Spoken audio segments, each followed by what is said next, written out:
Secretary Boss Recto, magkano yung budget natin for 2026? Roughly 6.7 trillion.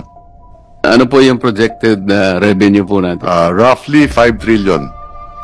That's why you said we are expecting a deficit of 1.6 trillion pesos for More or less. next Cash year. deficit. Cash, yes. gas. Yes.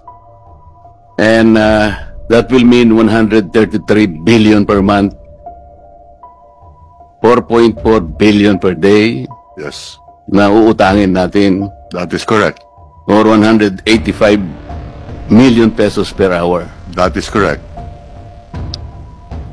Nakakatakot, di ba? Totoo po yun.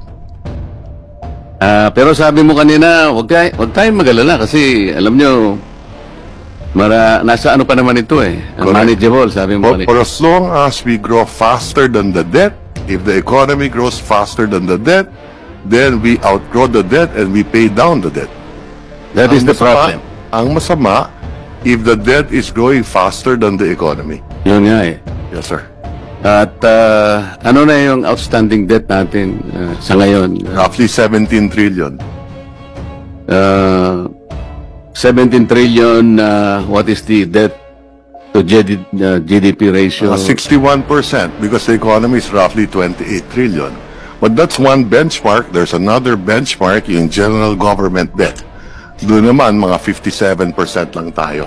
At katulad nung nabanggit ko kanina sa presentation ko, meron naman tayong upgrade sa ating mga rating agencies dahil nakikita nila na the economy is still growing faster than the rate of our debt.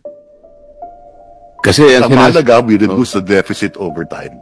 yung aking mga kaibigan na mga pessimists, sabi nila, alam mo, yung comfortable na ratio is 60%.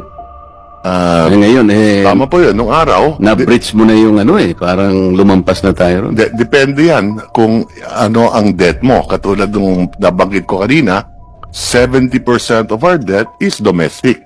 Hindi, 69% na sinabi mo kanina. Oh, 69, 70%. Roughly, Okay, 70%. roughly.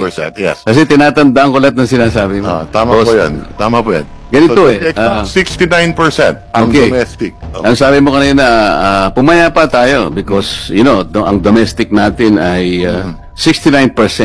Correct. At lahat naman ng yan ay napupunta na dagdag na kita ng ating mga kababayan. Utang natin sa ating sarili. Tama po yan. Yes, sir. Ang problema, kamukha